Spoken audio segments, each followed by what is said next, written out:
Oh yeah, the basket. Hold on a second. Whoops.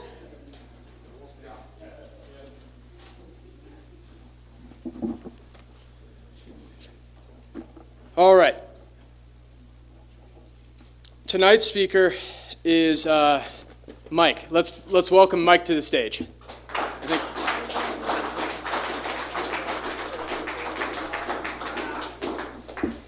My name's Mike Bennett. I'm an alcoholic. It seems appropriate to make sure the basket is going around while I start my talk for a good distraction right off the bat,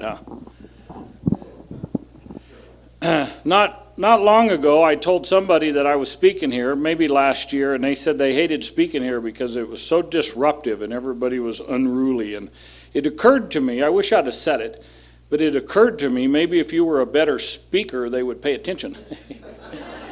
So if anybody bothers you about your behavior in future meetings, feel free to use that. I was pretty young when I got sober, and people used to tell me things like, I spilt more than you drank, and I told my sponsor that one time. He said, you should tell them if you'd have drank what you spilt, you might have got here sooner. So, all right, we're still waiting for the basket. I would change that in the format, young man. Huh? Well, I wrote the format. I can say that. I also built this podium 28 years ago in my garage. I did, really. This was my home group forever. So, welcome to the Rarely group. Glad you guys are all here. Really am glad you guys are all here. Hasn't it been horrible trying to be part of AA with no meetings? Hasn't that been miserable? I wasn't worried about people like me and people like some of us who have been sober a while, but think about it if you will. Somebody brand new calls and says, hey, I don't know what to do. What would we normally say to them? Go to a meeting. That's right. Go to a meeting. But you can't do that during the whole COVID thing when all the meetings are shut down. And what would have happened when I called Intergroup all those years ago and said I'd like to go to an AA meeting if they would have said, sorry, I can send you a link to Zoom? That wouldn't have done much for me. One thing I did like about Zoom, though, and somebody mentioned it in a meeting the other day, they were smoking dope while they were on meetings in Zoom. And I thought, well, there's a plus. How would they know? You could black yourself out and attend and not even have to anybody see your eyes, you know. So Marty loved it because he could smoke cigarettes while he was out there. He liked going back to smoking meeting. Anyways, here, give me the basket up here, would you? So I can put money. Thank you. No, you can take it back now. I just want to put money in. We'll just keep it wandering around until I finally catch up with it, I suppose. I got sober January 26, 1992, which makes me 28 years sober. Sober longer than some of you guys have been alive. Doesn't seem like a long time, but it really is a long time to be sober. My sponsor, though, points out regularly that he's been sober 62 years, so he thinks it's nice to see newer people like me staying active. And I'll give him that. We had a speaker last Saturday here from Phoenix who was sober in 92, and I pointed out to her that she didn't get sober till October, and I got sober in January, and I want to make damn sure she was clear on that. So just give that basket to Curtis there, young lady. Congratulations on everybody that got coins, and happy birthday, young man, Raiders fan. 3 years is a long time. Yes, it is. And it's the hardest 3 years to get, I promise you. This is a speaker meeting. Shush.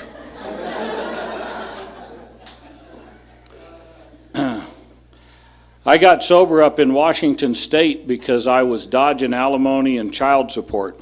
I had a wife down here with a new baby, and she wanted my money, and I didn't want to give it to her because I was still drinking and smoking a little weed on the side. So I escaped up to Washington State where nobody knew where I was, and I accidentally got sober while I was up there. And luckily, when I made that phone call to the Intergroup office, they said, well, there's a meeting tonight at 8 o'clock, and told me where it was, and I was so ashamed of myself that I couldn't control. I was 26 years old when I got sober, and I was so ashamed of myself that I had gotten so low that I would consider an Alcoholics Anonymous meeting, that I snuck down there. I parked about 2 blocks away from the club, and it was a club very similar to this, had steps on the wall just like this, and there was a desk up front that they would set a podium on when they had somebody standing up. Otherwise, they'd just sit at the desk and lead meetings. And thought it was a very strange thing, Alcoholics Anonymous. I'd never attended a meeting before. But this particular meeting was a birthday night. And for those of you who are new, it was not a regular meeting. All they did was have birthdays. Somebody would come up to the podium and announce that their baby just celebrated a year or 2 years or whatever, and they would come over and say something nice about their sponsor, and their sponsor would say something nice about them.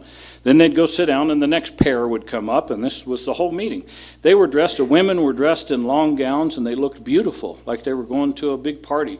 And the men were wearing coats and ties, and it was just a really fascinating event to watch. But I didn't have any idea what it had to do with sobriety and what it was going to do to help me. I thought it was strange. And luckily for me, there was a guy in the meeting named Dick D. And Dick said to me, "Why don't you come back tomorrow and I'll meet you here and we're going to have a regular AA meeting." And he helped me understand that that wasn't really what we did here.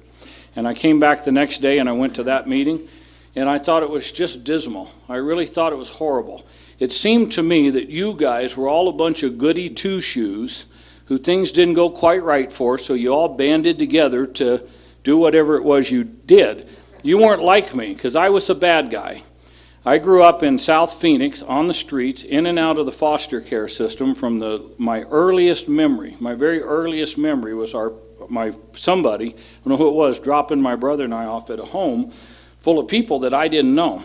And I remember, my brother a little older than me, I remember saying to my brother, "What are we doing here and what's going on?" And I was terrified. And he said, "Just stay with me and we'll be okay." And we were there for however long we were there, weeks or whatever. And then parents came and got us and took us home again, and we stayed for a few months. And then they got in trouble, and CPS showed up, Child Protective Services, and they whisked us off again. And this is just the way my whole childhood went.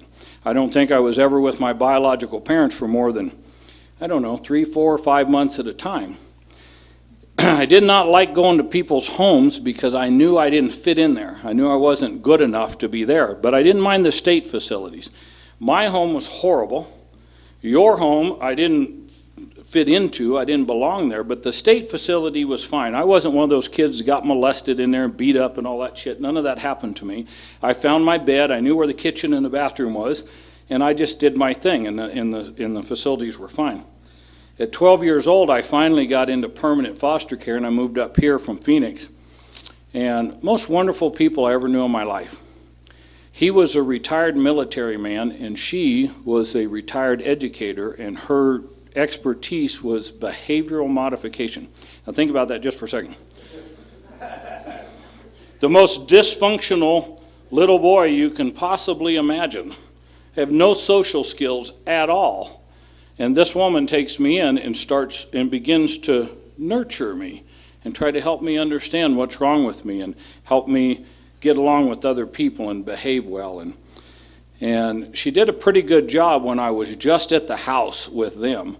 But then they enrolled me in school down in Mayer. And 9 weeks into the 9th grade, I was kicked out of the entire Humboldt school district for violent behavior. Now that sounds better than it is. A violent behavior, that's what was in the document. You think knives and guns and shit, bomb threats. We were just kids fighting, that's all, nothing else. Just little kids wrestling around, fighting a little bit. But it happened so often that they got sick of my ass and they threw me out of the school district. So luckily for me, that happened.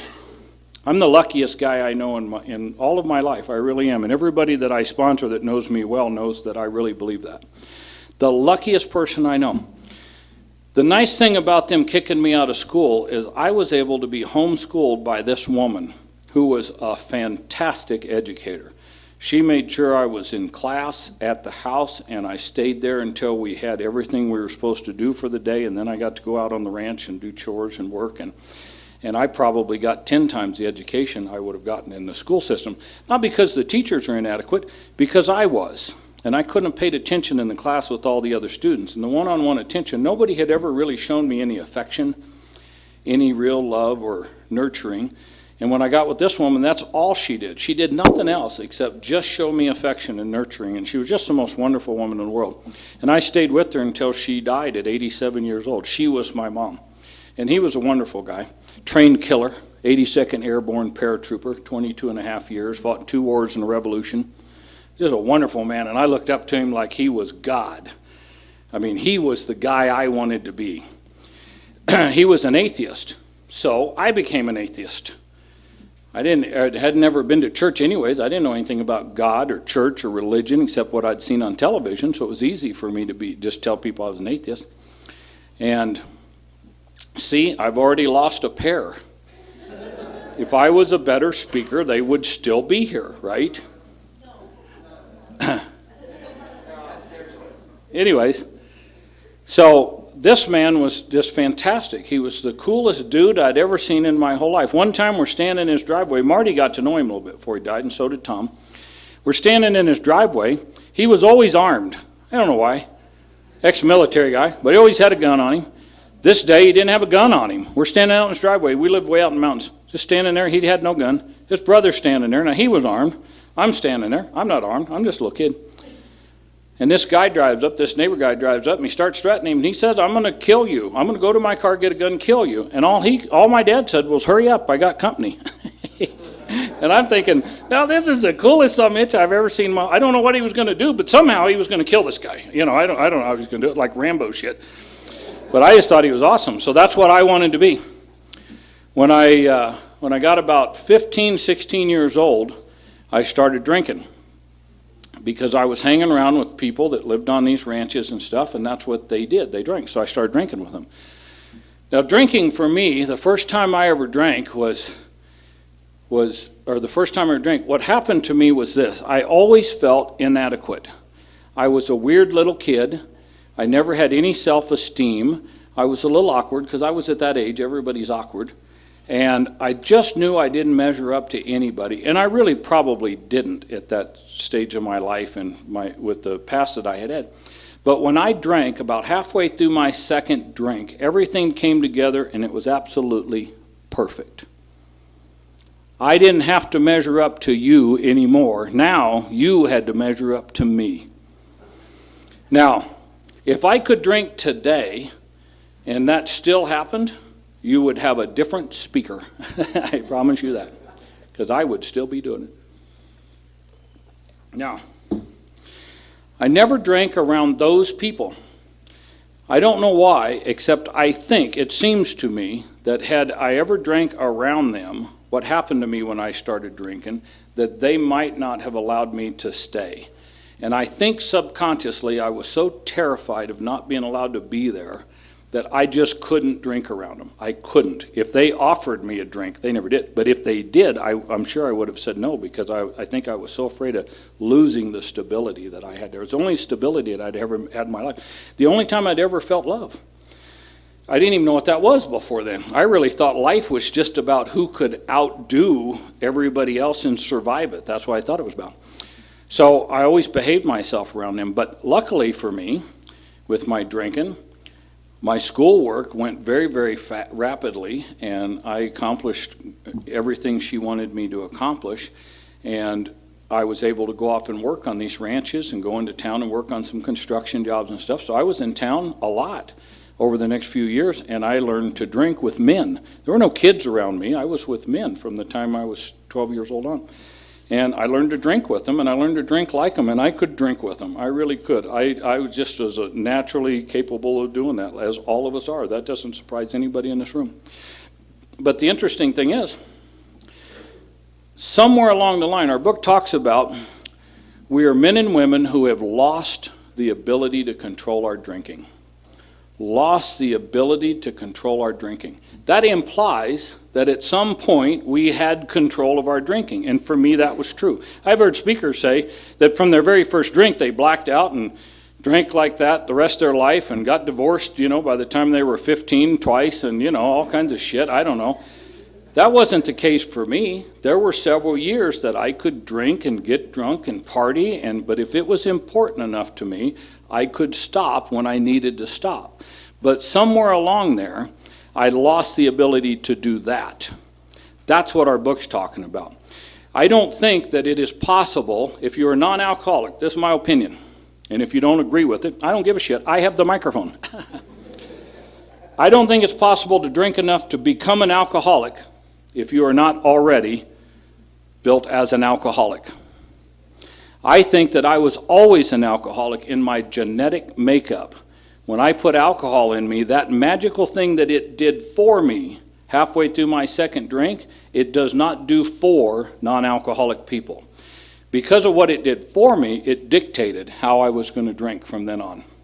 If it would not have done that for me, why would I have put everybody in my life, including me, through all the torture that I did for the next 10 years, 15 years? Why would I have done that?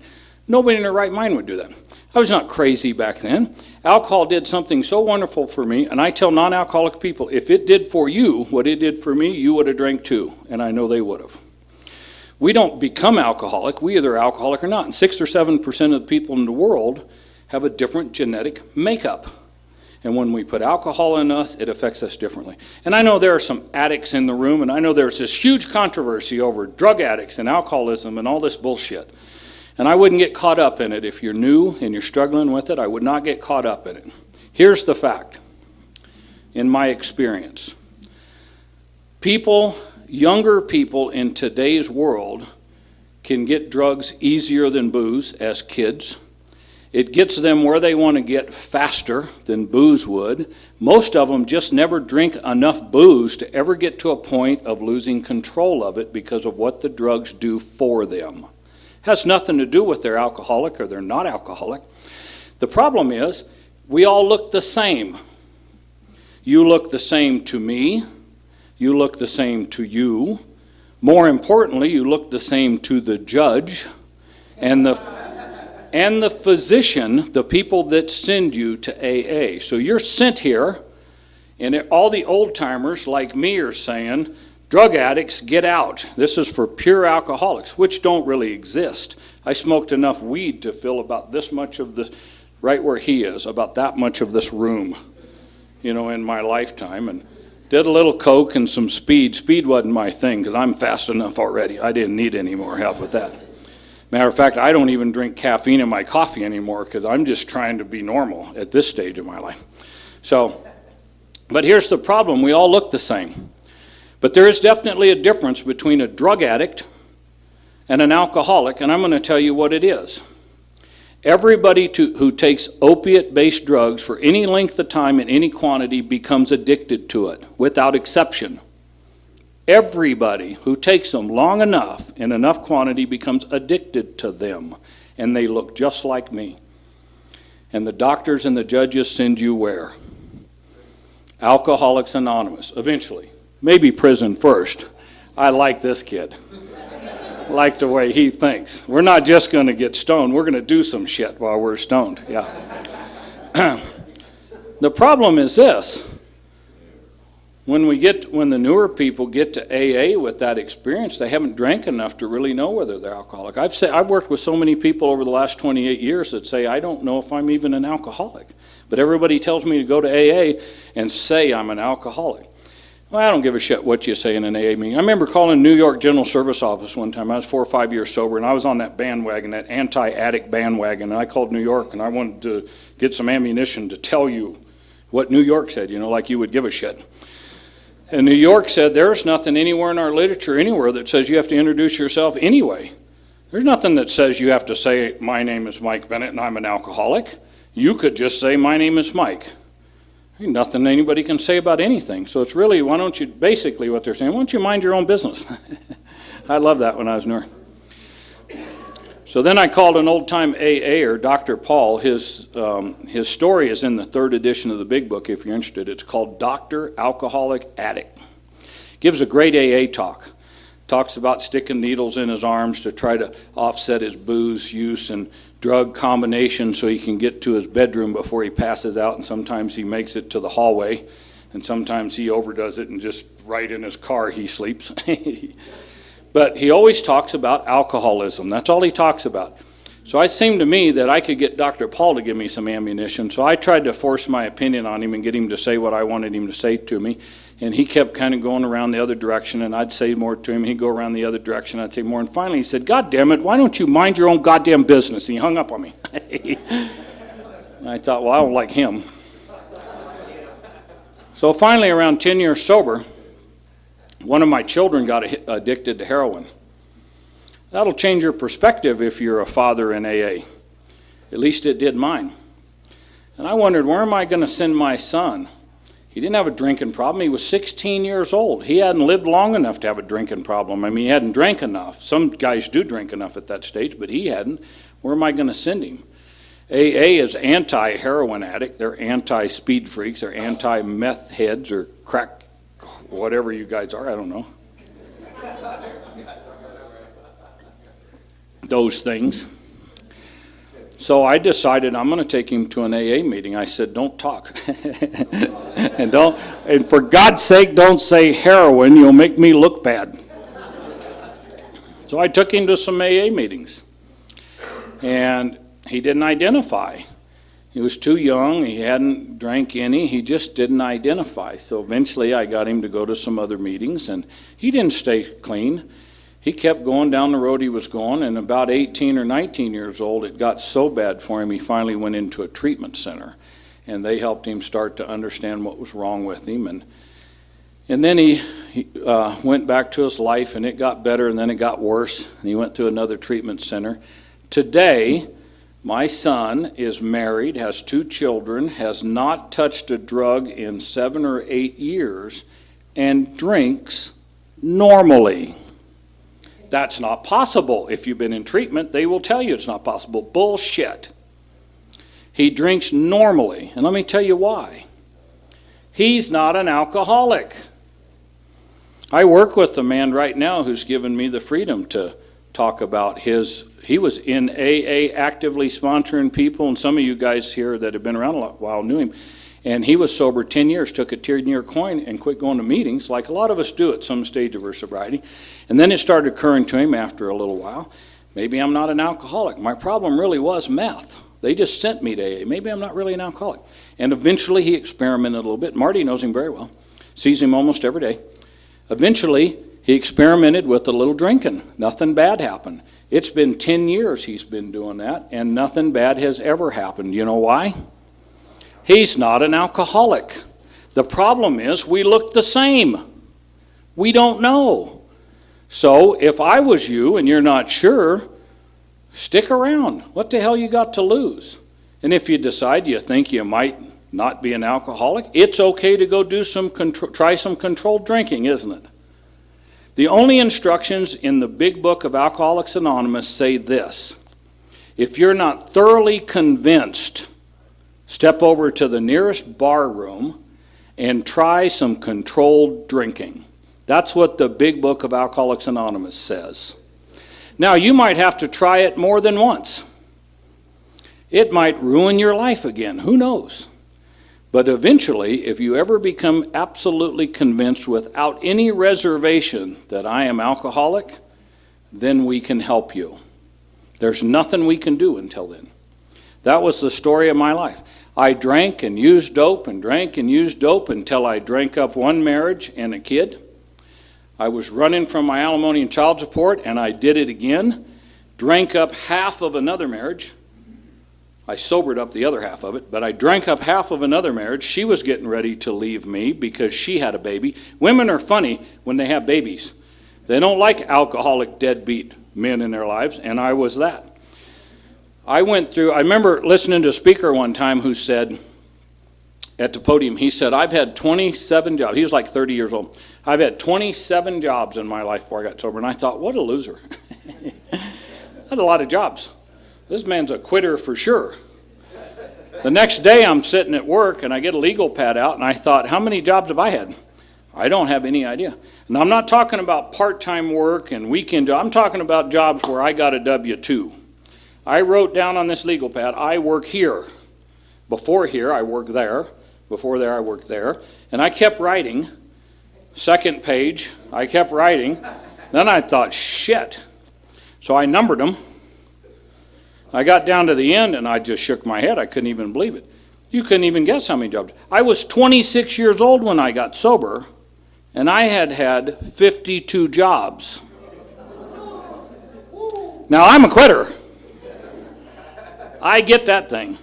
One thing I never did when they talk about all these different experiments we did, try scotch or try whatever they do, that whole list of things in the big book. One of it says, take a trip, not take a trip. I never tried not taking a trip. I was a trip-taking son of a bitch, boy. When the heat was on, I was gone. And I took trips from work. I quit jobs. I just walked off. Sometimes they didn't even know that I had quit. A lot of jobs didn't even know I quit. They couldn't find me anymore. And eventually a check would show up in my mailbox because I just went home. I did that on a horse one time. I rode all the way to Mayer from 10 miles out in the mountains, and he was tied up in front of the bar when they found me. I didn't even quit. I just left them. They were all over there doing what they were doing. I just rode to town. I was thirsty. Luckily, my boss was an alcoholic. He came in, found me, bought me some drinks, and then we loaded my horse in his horse trailer, and we went back to the ranch, and I was still working there. I don't know how that happened, but I wound up quitting that job eventually. So I was a quitter. That's the way my life was. Now let me tell you what happened though. After that first marriage, or right before that first marriage ended, I quit drinking forever because she threatened to divorce me if I didn't quit drinking. Now I'm going to tell you, I wanted to be a good dad. I really wanted to be that. I wanted to be a good husband. I wanted to be a good employee. I wanted to be a good brother, a good son. I wanted to be all of those things that I was good, but I was not capable of doing that for one reason. When I drank, no matter how bad that was, I felt better. When I tried doing that, I did not feel good. I felt bad. I felt out of place, out of control, inadequate. And when I drank, I felt better. The longer I stayed sober, the worse I got. If you think stopping drinking is the cure for alcoholism, you're in for a painful discovery if you're like me. The longer I stayed sober, the worse I got. Eventually, it would become absolutely necessary for me to drink. It was the only way I could turn the voices off. It's the only way I could get any peace of mind. I remember a speaker saying one time, never experienced serenity before I came to AA. And I'm sitting in the audience right there, and I thought to myself, well, I sure as hell did about halfway through my second drink. I could make serenity happen on cue. I experienced it every time I drank. And if I could still do it today, I promise you to have a different speaker today. But I quit drinking forever so I could save that marriage, and I couldn't save the marriage because I couldn't stay sober. And I finally had to drink again. It starts out like this for me. I quit drinking. That's pretty good because I don't throw up the day after tomorrow. I start to eat a little bit. I start to sleep regularly. Physically, I start to clean up. I start to feel like a normal person again. But after a little bit of time, I don't know how long, a week or two, I start to get a little irritable. Just a little irritable. And then I start to have constant anxiety. And then fear sets in. And I start getting paranoid that people are talking about me and they don't like me and I'm not measuring up again. And then it turns into anger. And after a while, it is flat out rage. That's what happens to me when I stop drinking. So I'm either going to kill me or you, or I'm going to drink again. So I would always drink again. The next marriage, or in between marriages, I got in some trouble and quit drinking again. The next marriage, I got in some trouble, I quit drinking again. That's what kept happening to me. And the length of time I could stay sober before that happened to me kept getting shorter. The last time I was sober for a month, and I was stark raving sober. I was so crazy that I couldn't stand it anymore. And I had to drink, and I didn't know what to do after that. And the second wife and baby was getting ready to leave.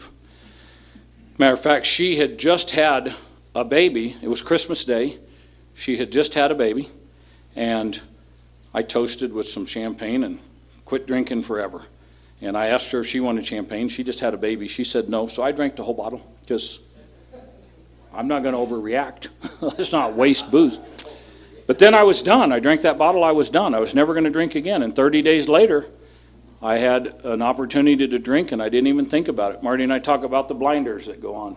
I didn't even put any thought into it. I just drank, and I got drunk that day. And then I thought something's got to change because I can't keep doing it. I can't keep doing it like I'm doing it. I either have got to kill me or I've got to stop drinking because I can't do this anymore. And so I made a resolve to stop drinking. I called somebody I knew in AA. Didn't know anything about AA at that point, but I called somebody I knew in AA, and he showed up at my house. And it seemed like this. Have you ever made that call and then knew that you overreacted immediately and you wish you hadn't have? I'm on the phone. I call him. Hey, Lindsay, I think I might have a drinking problem. Hang on a second. I answer the door. There's Lindsay. How the hell did that happen? Now, I am quite sure that didn't happen, but that's the way it felt to me. How did that son of a bitch get here so fast? And he's standing there with the big book in his hand, and he starts beating me over the head with it, like, AAs do. And I got rid of him as damn quick as I could because I knew that I had made a bad mistake here. Matter of fact, I think he put his sister on the phone from Texas to beat me over the head with her big book too. So I got rid of him, and I thought, shit, I'm never doing that again. So I just decided I was going to stay stopped on my own. I made it 4 months. And I almost remember thinking that day that I threw him out of my house, I'm going to keep AA up my sleeve like an ace. And if I ever need it, it'll be there. But for now, I'm just going to not drink. And I made it 4 months. And I was on the edge of drinking, killing myself, or trying AA. And I decided I was going to try AA. And that's when I made that phone call. That lady answered the phone and told me where the meeting was. And I went to that meeting. Now, that second meeting I was at, I told you about earlier, it was a crappy meeting. I don't know what it was. I couldn't hear anything. My mind was spinning around so much. And it was going around this room. And if you go to these meetings where it just goes around the room, I'm going to tell you what happens, and it happens to all of us.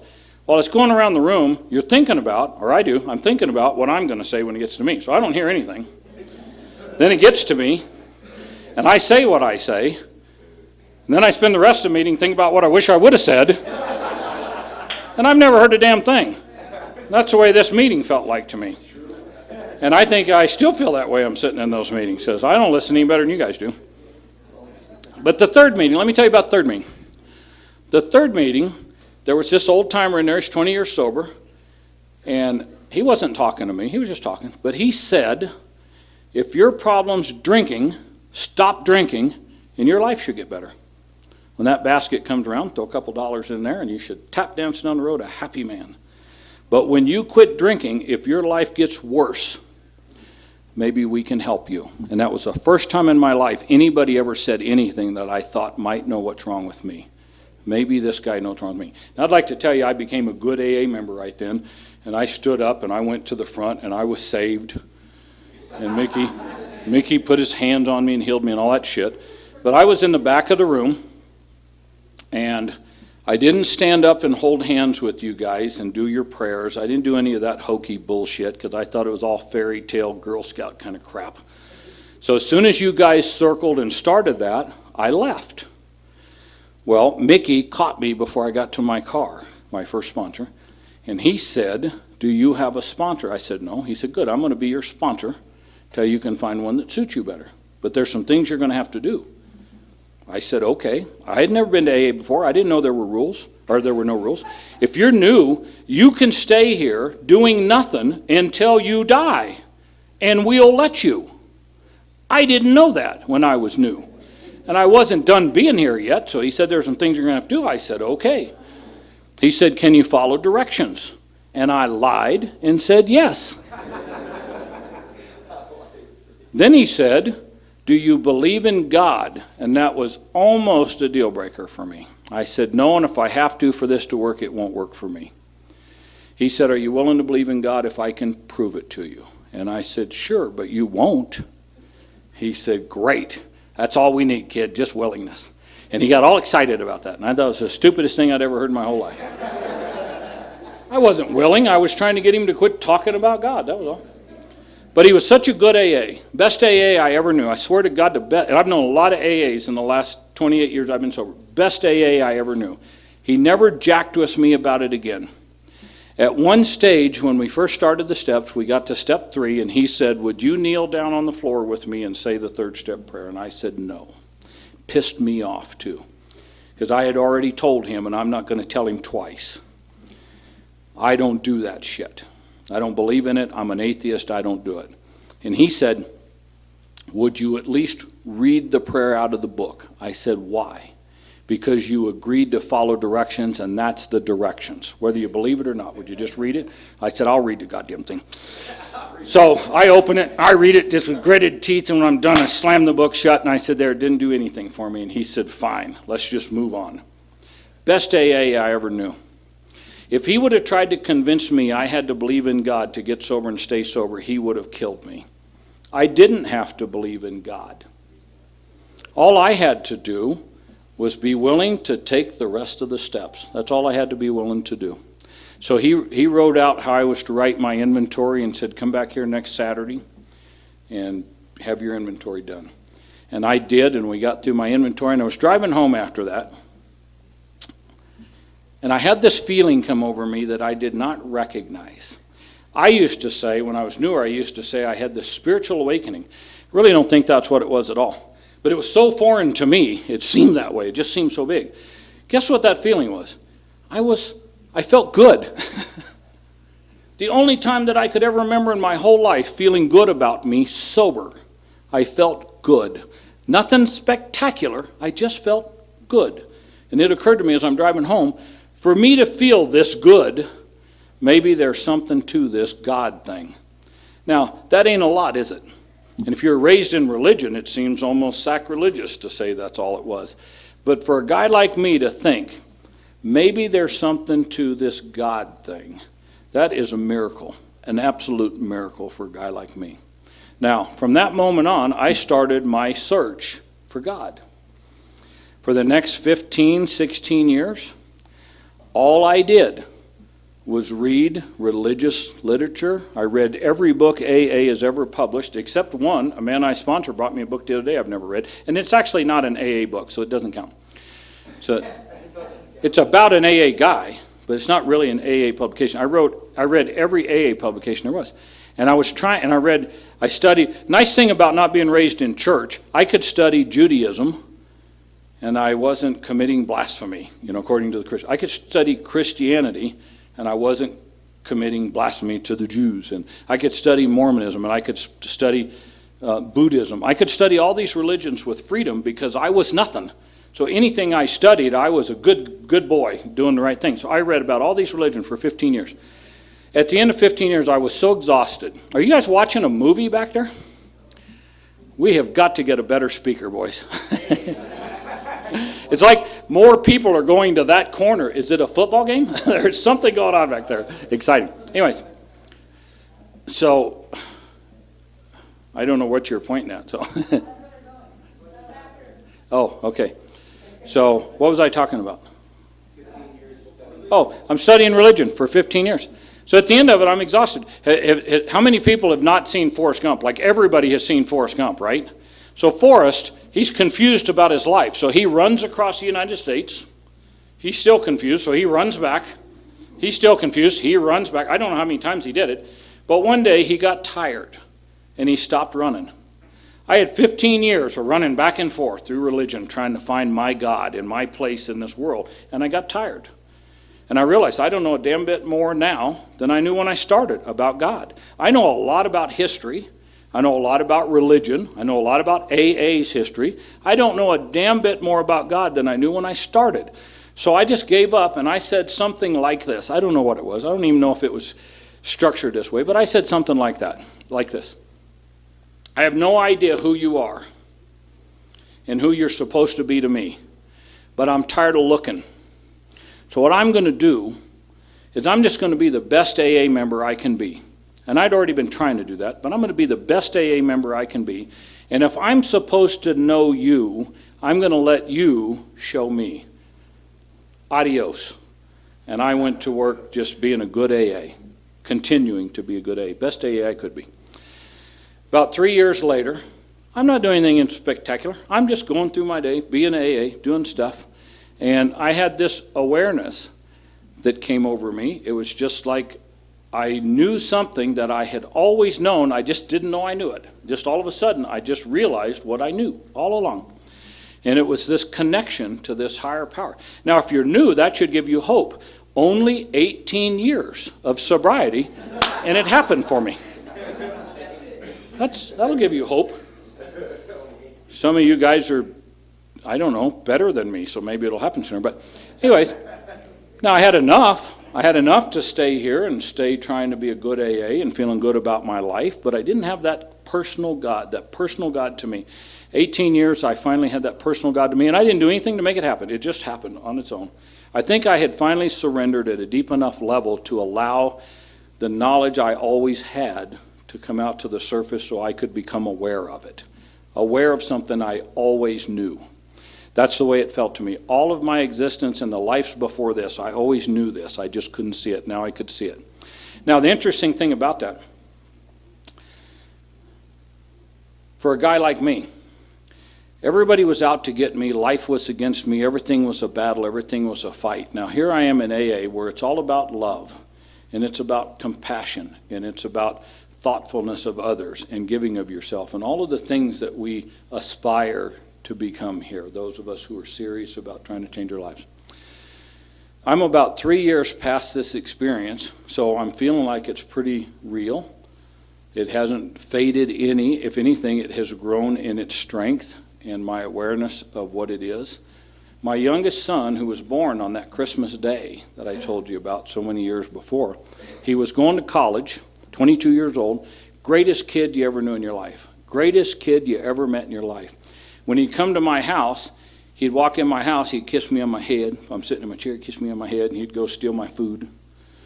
Then he'd leave, and he'd kiss me on my head when he left, and then he'd come back with his filthy laundry and throw it in the laundry room so his mother could wash it, and he'd kiss me on my head when he left. And he'd just do that all day long. And finally I'm saying, God damn it, leave me alone. Quit it. He thought it was hilarious. He just loved kissing his daddy. And that boy loved me as much as any kid has ever loved any dad any time in the history of mankind, I promise you. He's going to college, South Alabama. And we were living out there at the time. He started dating this woman, first girlfriend he ever had in his life. We thought he was gay. I really did think he was gay. I even told him, I'm sure you're gay. He said, no, I'm not gay. I said, it's okay if you're gay. I love you. He said, I'm not gay, goddammit. But anyways, so he gets this girlfriend, and she's a beautiful girl, and they're going to school together, and they're studying creative writing, and then they have second majors, and his was math because he wanted to become an actuary for an insurance company because they make $150,000 starting out, and that's why he wanted to make money. I like that boy. Anyways, so they're dating, and he posts on Facebook that he's in a relationship with this woman. The next day, her ex shows up at the college dorm and kills both of them. Shot her 8 times, shot him 5 times to death, and then the boy turns the gun on himself and shoots himself. Now, I'm about 6 hours from home, traveling in the work I was doing at the time. I get this call from his older brother, and they were like twins. They were just glued together their whole lives. He calls me, and he said, Gus was just shot and killed. He tells me the story. And I said, I'll be home as soon as I can. I got a 6-hour drive, so I'm driving about 115, trying to get my ass home. Just, I don't know what to do. You know, it's just this whole thing of emotions you could imagine. But I knew instantly, and I swear to you, I knew instantly he was okay.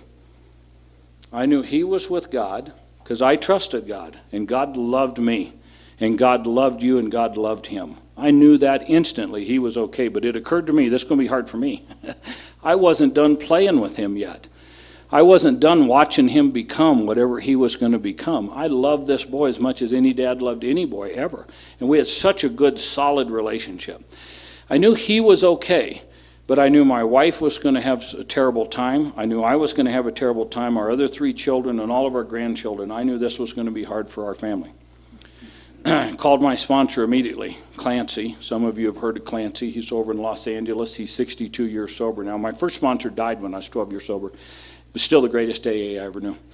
I called Clancy, and I told Clancy what was going on, and he said, well, God bless you. And he said, talk to me about a few things. And then he gave me the best advice anybody could ever give anybody in the history of mankind. He said, listen, Mike, don't you become a victim, goddammit. And he hung up the phone. Best advice anybody ever gave anybody ever. Because think about how easy it would be to become a victim. Poor me. Nobody killed me.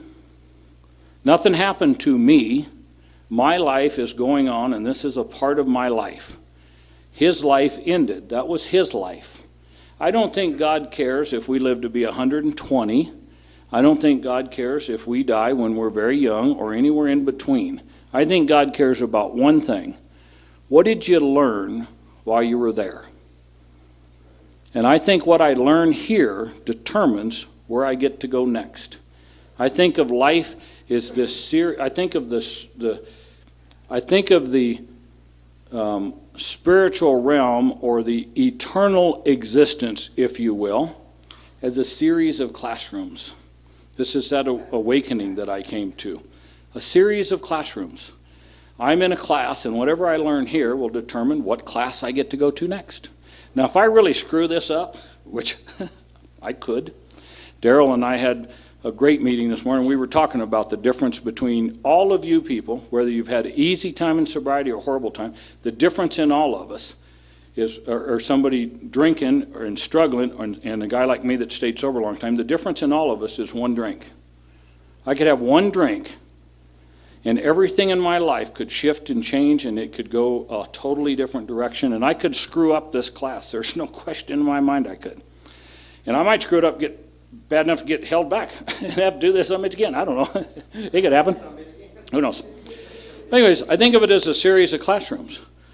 Whatever I learn here helps them decide where I get to go next and what I get to learn next. I believe Gus is fine because, that's his name, Gus. I believe Gus was fine because he was the most loving person I knew, the most caring person I knew. And I just have to believe that God loves him enough that he moved on to another classroom and he's doing fine. And maybe someday I'll see him. I don't know. I'm kind of pissed off he got to go before me because I'm the big shot. I'm supposed to go next and set the example. But I promise you that it didn't rock my faith. Not 1 ounce. It didn't rock my faith because of what I've learned in Alcoholics Anonymous. 3 or 4 days after it happened, we had a service at my house. Everybody in AA in southern Alabama was jam-packed in my house. There were hundreds of people there because everybody knew me. I was very active like I am here. And a lot of people knew Gus because, we did family functions together all the time. They were just jammed in there. You couldn't even move because there were so many people, just the love that came out of that. That afternoon, I had to leave my house with all of those people in there, family and friends from AA, neighbors. And I had to leave my daughter in charge because we had to go to the girlfriend's service that afternoon. Now, I'm sitting in that church, and I'm about 3-4 rows back on that side. The mother of this young woman was sitting in the front row on that side, and somebody next to me bumps me and says, "Do you know who that is?" I said, "No, I assume it's her mother." She said, "Yeah, it's her mother. Have you heard her story?" And I said, "No." 5 years ago, her oldest daughter was killed in a car accident. 4 years ago, her son died of an overdose. 3 years ago, her other son was killed in a drug-related shooting. Last year, another daughter was killed, don't know how, and now she's lost her last daughter. And this was a good one. This one that didn't drink, didn't do drugs, nothing. She was in college doing everything on scholarship. She was just a great girl. She lost that one. I remember sitting there thinking how lucky I am. I'm the luckiest guy I know. How lucky I am that I only lost one child in my life. Could you even imagine? Could you even imagine what that woman went through? The next day, they had a service for the boy who committed the crime. I wanted to set a good example for my family because of what you taught me in AA, and I dressed all my children up, and my wife and I did, and we loaded up in our car, and we went to that service too to support that family. Could you imagine being the family whose kid did it? Bad enough to be the family who had it done too, but imagine being the mother and the father of the kid who went and killed those other kids. Could you even imagine? So we went to support them. Greatest move I ever made in my whole life. You know why? Because it's love. That's true love. I learned that in here.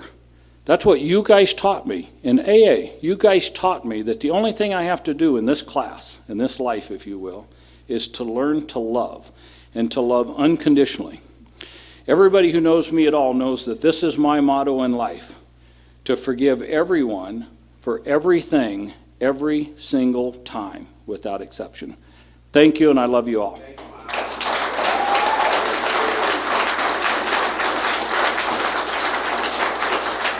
Thank you, Mike. Thank you, Mike.